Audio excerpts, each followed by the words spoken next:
So there's the biggest picture that we can consider, and then you can drill down into certain aspects, right?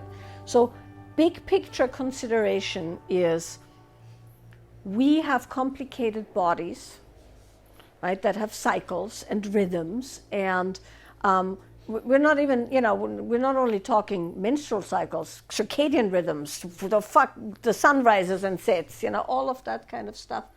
So we have complicated rhythms and cycles under the best of circumstances, right? Meaning every woman goes through cycles of great desire and great repulsion, of phases in one's life where you, like you said, who said that, feet on the street? Who said that? Yeah, feet on the streets. So there's all of that that's happening anyway, right? So there's this whole realm of ups and downs, and somebody else was talking about not having received testosterone, which of course means you have way less drive, and so there's all of that kind of stuff that's, let's say, hormonal, endocrine, circadian, whatever, right? So there's that shit happening. So now on top of that, you will add relationals up and down, right? So how long you've been with somebody, what kind of dynamics there are, are you growing together, or are you growing in different aspects? Are you expecting the same kind of relationship that you had 3 months in, then 30 years in, right? Like there's all of that happens. So there's ebbs and flows there and complications. Then add some physical ailments, right? And removal of things and treatment and the trauma of cancer and all of that's a whole other realm. And so you have like multiple balls in the air, and then in the middle of that, in the multiple balls in the air, you are trying to figure out who are you becoming as you grow older and as you have different experiences and stuff like that. So that's a lot to juggle.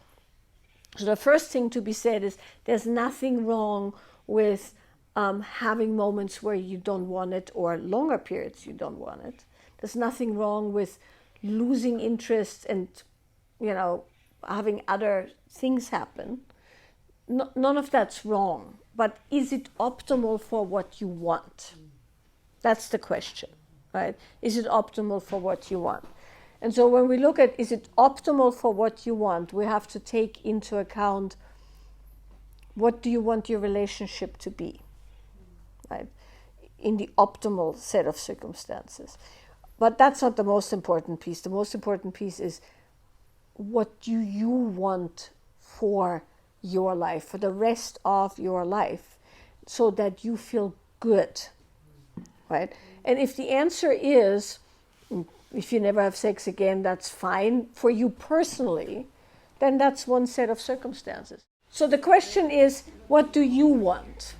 And what do you want has to do with all those variables, right? But here's the thing to be said.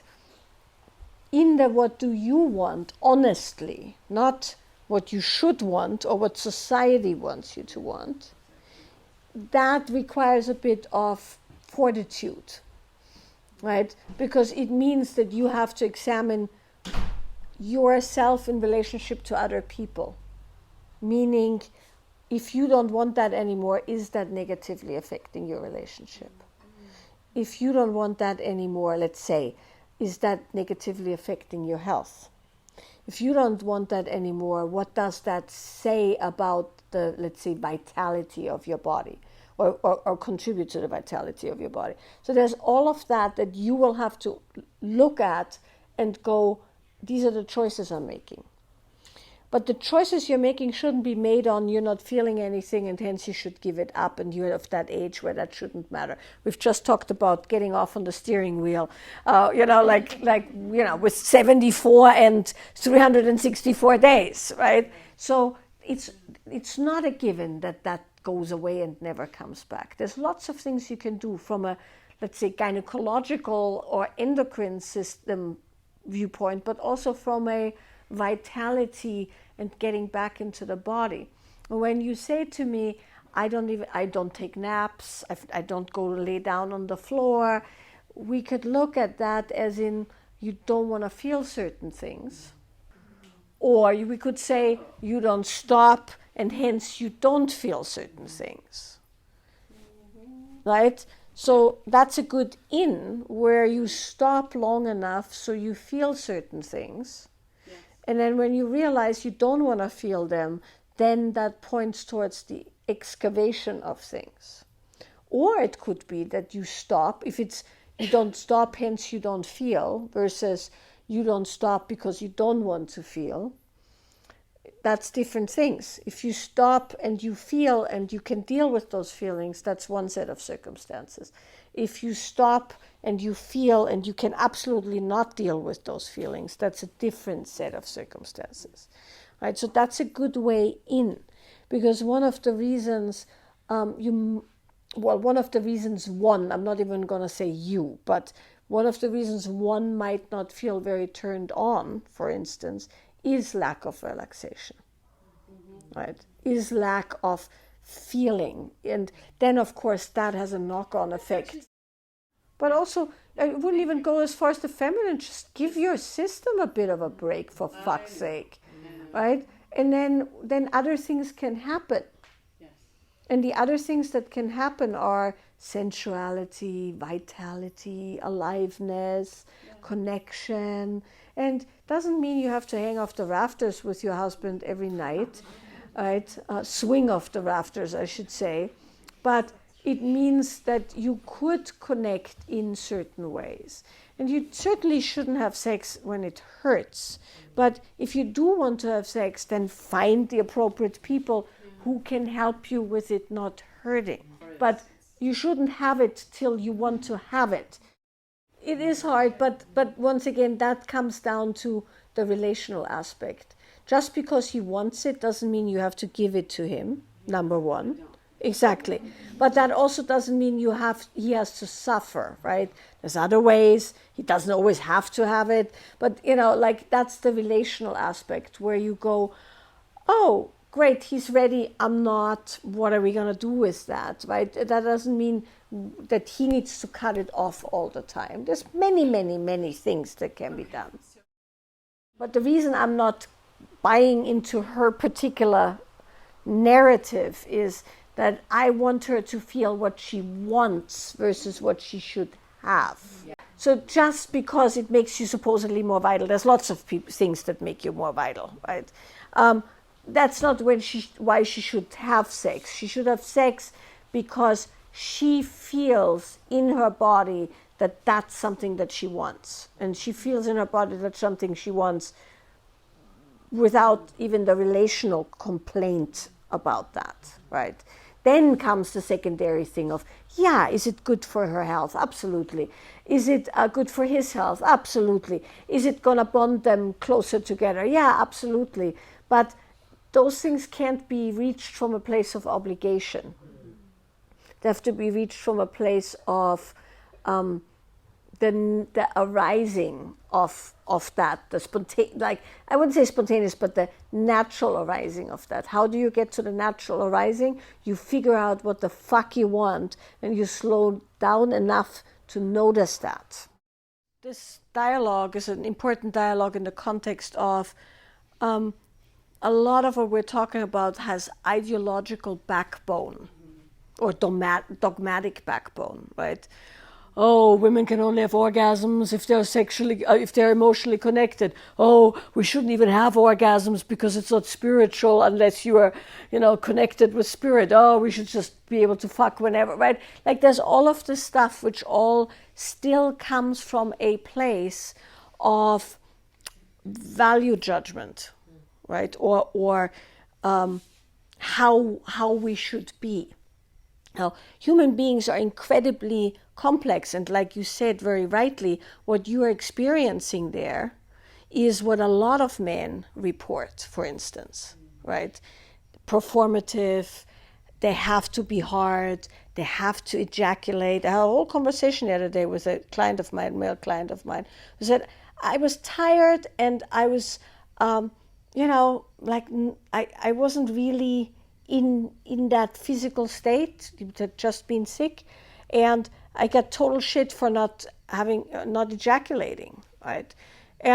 And so he felt like he had to make himself ejaculate, even though he didn't feel like it, because otherwise his partner would have felt less than hot or sexy or whatever, right? It was a real issue for him because he had to, talking about, he had to override his own physical needs for the performance of the virile, whatever. So there's all of that. I know a lot of men. I'm purposely talking about men now for a moment because it goes both ways. I know a lot of men who, when you talk about fawn, right, who have aligned their performance and their connection with women with not getting hurt, canceled, accused of things or whatever. So it goes both ways. We have all these built-in mechanisms that have nothing to do with what's possible amongst human in the realm of pleasure and sexuality. So the taking of the orgasm or the not taking of the orgasm are just opposite ends of the same situation, which is for every human being there should be a place taken and given to really explore all aspects. Yeah, but I want to stop you there because it's when you do women and men, we're perpetuating the same old shit, right? We're perpetuating the same old shit. They have it as hard as we do. It's just different hard. And for every woman who caretakes and pleases, there's a man who busts his ass and has a heart attack to caretake and please his family, right? And it looks different. And the guys who go out in war to protect their wives and children, and die out there or die out in other battlefields, it's as rough on the other side. And when we want to have that conversation, that's a conversation about all humans having the birthright of connection and pleasure and love, we have to stop there. But men, they have it so much better. The suicide rate of men is way, way, way up. Right? Way up. Well, yeah, or they are not being taken seriously. You do know that it's highly stigmatized when a man had sexual abuse. They get laughed at. They get laughed at the police station. So it's not, we got to be very, very careful that we are not going, oh, we poor things, the patriarchy, we have it so much harder. Then it's fucked all around. And the way we unfuck it, so to speak, we say yes to all of it in the context of, taking your orgasm, great. Not having an orgasm, great. Giving pleasure to yourself, great. Not wanting to give pleasure to yourself or somebody else, great. And then from there you go, who am I and what can I offer? Truthfully, right? And for you that might be, I don't want to caretake because I have codependent issues. I want to care for myself and cultivate an integer space where I'm not pulling, in your case, a man, any human whom you would be with, into my spiral of not getting it and then taking it, and in the taking overriding somebody else's thing, and so it's the cold hard look at our own patterns and then giving ourselves the education and the freedom and the love to be okay with that then allows the other person to have that too. Right? And so there's nothing wrong with taking an orgasm. There's nothing wrong with not having an orgasm. There's nothing wrong with ejaculating. There's nothing wrong with not ejaculating. But how we unknot that thing is that we actually are honest with ourselves as to what we want. And then learning how to give that to ourselves. Right? And then you expand out from there. Because then we do us and them. And us and them has never worked, ever. And so we want to not do us and them. So that's I think all I can say about the orgasm thing here. And yeah, there is whole other things, realms out there that have nothing to do with getting off. But I think those realms they're like concentric circles, right? Where you learn how to take care of yourself. You start getting in relationship with someone else, and then you have the more spiritual dimensions around that. And if you neglect the core, which is us for us, we can't do we honestly, truthfully, because like you said, then it's you align with somebody else for the sake of your survival, which is, by the way, the definition of fawn, right? The fawning is not caretaking. Fawning is when you have to align yourself with your aggressor for the sake of survival, right? So, for instance, in the olden days when I went to university, they didn't call it fawn; they called it Stockholm syndrome, which is a lot more honest, right? It's not just, oh, I do what you want because I don't know how to do better. It's like, fuck, I'm gonna die unless I give you a blowjob, right? That's fawn. So it's good to feel those things and untie them, so that when you are with somebody, you know you're with them because you have a center, and then that makes your we, the I makes the we more powerful, and then the us, the God realm, is the natural expression of that.